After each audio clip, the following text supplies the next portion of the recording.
হার মেনে নেওয়ার নাম জীবন নয়, বাস্তবতার সাথে লড়াই করে বেঁচে থাকার নাম জীবন। চাকরি হলো আধুনিক দাসত্ব। এর মাধ্যমে একজন নিজের ভাগ্যের নিয়ন্ত্রণ তিনি তুলে দিচ্ছেন অন্যের হাতে। মানুষ কি বলবে বলুক, তোমার সৎ ইচ্ছা আর স্বপ্ন পূরণের জন্য যা করা দরকার তাই করে যাও।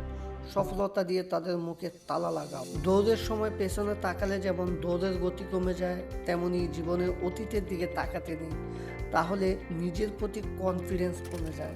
হেরে গেলে চলবে না, জবাব তো তাদের দিতে হবে যারা বলেছিল তোর দ্বারা কিছুই হবে না। আমাদের সবচেয়ে বড় দুর্বলতা হলো হাল ছেড়ে দেওয়া। সফল হওয়ার নির্দিষ্ট উপায় হচ্ছে আরও একবার চেষ্টা করা। যে ব্যাপারে তুমি সত্যি বিশ্বাস করো সে ব্যাপারে কখনো হাল ছেড়ো না, পথ তুমি খুঁজে পাবে। নিজের আবশ্যিক কাজগুলোর প্রতি অজুহাত দেখাবেন না, কারণ বছরখানেক আগে গাছটি রোপণ করলে আজকে তার ফল আপনি ভোগ করতে পারতেন। যদি ব্যর্থ হও, হতাশার কিছু নেই, শুধু মনে রেখো অন্ধকার যত গভীর হয় সূর্য তত উদিত হয়। যত দেরিই হোক, কেউ যদি ক্রমাগত এগোতে থাকে তাকে কখনো নিরুৎসাহিত করো না। স্বপ্ন দেখতে পরিশ্রম লাগে না, কিন্তু পরিশ্রম ছাড়া স্বপ্নকে সফল করা যায় না।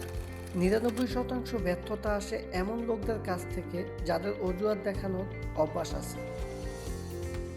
তরুণ বয়সের অর্জিত ভালো অভ্যাসই ভিন্নতা এনে দেয়।